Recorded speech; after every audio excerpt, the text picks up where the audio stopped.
Yuan, and joining us today in the studio is Chris Matthews, political correspondent and broadcast journalist of MSNBC's Hardball and NBC's The Chris Matthews Show. Chris, thanks for joining us. You've covered every political election since 1980. Actually, yeah, and I've followed every election since 52. Wow. I mean, I've been sort of interested in politics since I was a kid, and I guess it's, I've never quite been able to explain it. Because my brothers, I have 4 brothers, and I'm not sure they're exactly like me that way. But my interest is just hard to figure. And I do believe, everybody says this at graduation speeches, you know, follow your passion. Mm-hmm. A lot of people don't have any passions that you can make any money on. Yeah, that's true. Everybody's got some passion, but they don't necessarily make any money at it. And for some reason, I've just been fascinated with it. Yeah. So let me give you some advice. Okay. Life is not about money. Okay. It's not about vacations. It's not about food or anything else. Mm-hmm. It's about finding something you really like to do. Oh, good. Because most of your life will be doing it, to be honest, and then everything else will be all right. Yeah, well, you know, so my passion is entertainment news. And this morning I woke up. Why would you get an interest in that? Well, I would say just... I find that kind of confounding and kind of disappointing. Oh, no, how come? Why you're at Harvard, Mm-hmm. Harvard College. Correct. It's the greatest institution for learning ever created, right? Up there with Oxford. Yeah. And yet, here you are with a passion for celebrity news. Well, so I would love to do celebrity news, but I wouldn't want that to be my life career. But now you're editing yourself. Mm-hmm. Just a moment ago, you said your passion was covering what's available in supermarkets as you check out at the counter. You want that information. In other words, you would buy. What magazines do you read? You Do you read Us? yeah. I take a look at In Us. Style. Do you read those magazines? Do you read People? Yes, I do. You really do. Well, I'll give you this. I'll give you points for honesty. Oh, thank you. And I'll give myself points for diplomacy. Yeah, thank you. I'd like to have my own talk show. Well, that's great. I know. Oprah's going to have a whole network, so you never know. Yeah. I bumped into her the other day. She was very gracious. So. Oh yeah, you bumped into her. I said, put my show on your network. Their network's going to be huge. Yeah. And don't you think she succeeded everything? Hearst Magazines has her magazine. They've done incredibly well with it. Oh, she's a brilliant person, obviously, and she's incredibly likable. Oh, great. Because she identifies with it. She doesn't have, although she has politics, she doesn't have resentments or animosity. She's very inclusive, I think, in her concerns for people. Yeah. A good listener.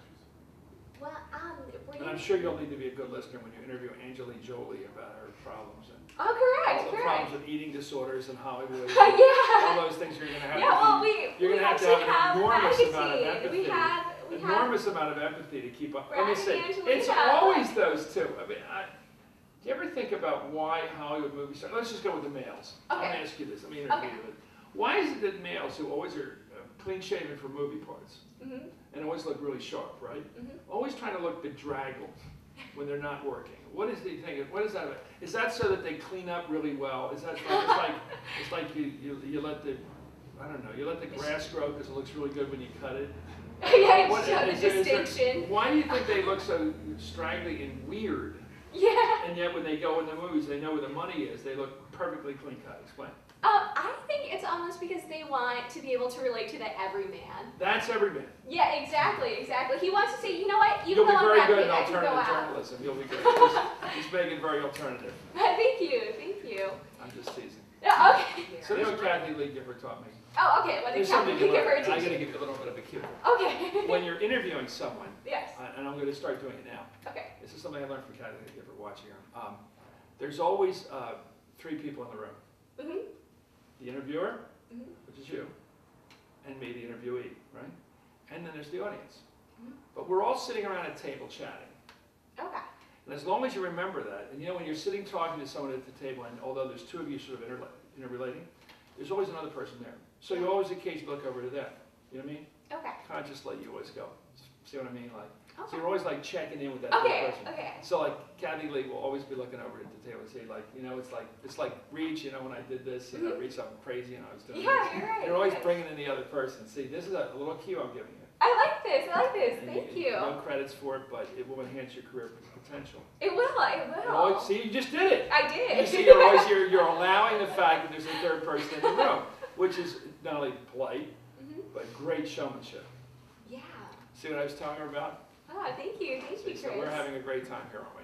Well, okay, last question. Why do you think it's so important to foster this political interest? And also, another trick I learned. Yes, okay, another trick. We're learning a lot right-winger, here. Robert Dornan, whenever you use hand gestures, always put the gestures in the box. Okay, in the box. So you did it very well. Like, always make sure your gestures appear within that rectangle. So, like when you're doing things like this, so you do it. Okay, and we're getting the thumbs up so from you our did camera it. person. You're getting them in there. So, Okay. but you don't want to have these stray shots of hands occasionally appearing, because then people get completely confused. Like, if all of a sudden a finger shows up, what is going on here?